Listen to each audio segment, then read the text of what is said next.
In the Slicks, Maggie Nelson draws a line between the personas of Taylor Swift and Sylvia Plath. Since Taylor Swift's debut in the mid-2000s, avid fans of the songwriter have compared her to William Shakespeare, Emily Dickinson, and even Jane Austen, while casual listeners might brush off those comparisons. Indeed, sonically speaking, Swift has long embraced a commercial pop sound. Her lyrics regularly stand up to literary scrutiny.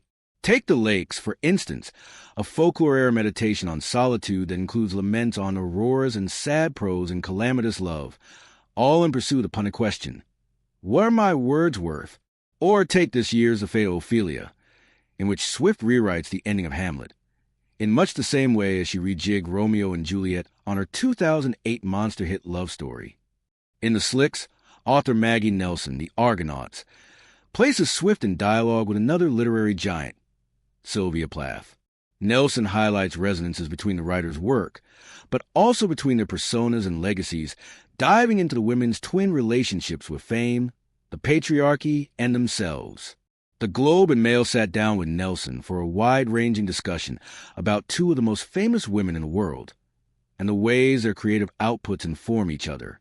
The Slicks is a short, physically small paperback that calls back to the time of zines. Were you thinking of zines when you wrote the essay? How did you decide to disseminate these thoughts in this way? When I sat down to write it, I didn't care if it was 1,000 words of my thoughts or 10,000 of them. When I finished it, it basically seemed like a long article lengthwise.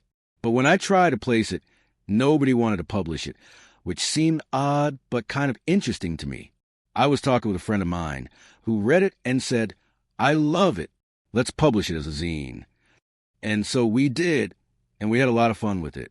It was a real throwback to self-publishing. These are two really mainstream figures, Taylor Swift and Sylvia Plath.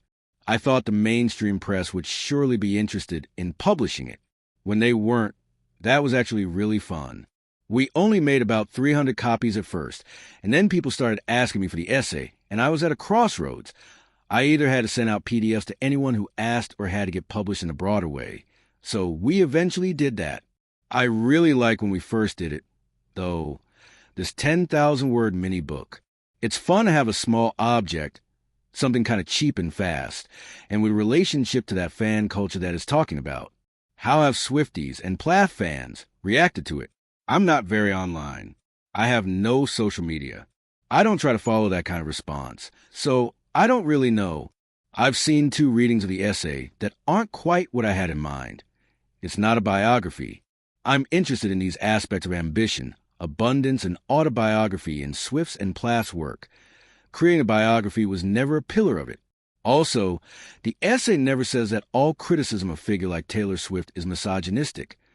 I don't believe that, and I don't see anywhere in the essay where I say that.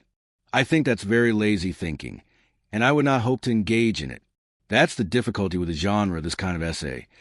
It's not a critique in the sense of our thumbs up, thumbs down culture. This little book isn't interested in that. It's about taking further steps back and analyzing themes of reception. In the book, which you say you finished in mid-2024, you suggest that Taylor Swift has largely relegated her romantic life to the footnotes of her career. While that was once true, over the last year, we've seen her actively showcase her relationship with Travis Kelce. She even announced her latest album on his podcast. How does an essay like The Slick stand up to the passing of time, especially with such a contemporary subject? Well, her archive hasn't changed. And I think it's important to note that there are 2 tracks to Taylor Swift fandom: the autobiographical interest in Swift and the interest in the music itself. One is linear, and one is this jumble that the music makes. I'm more interested in the jumble. Most of the essay circles the notion of fame.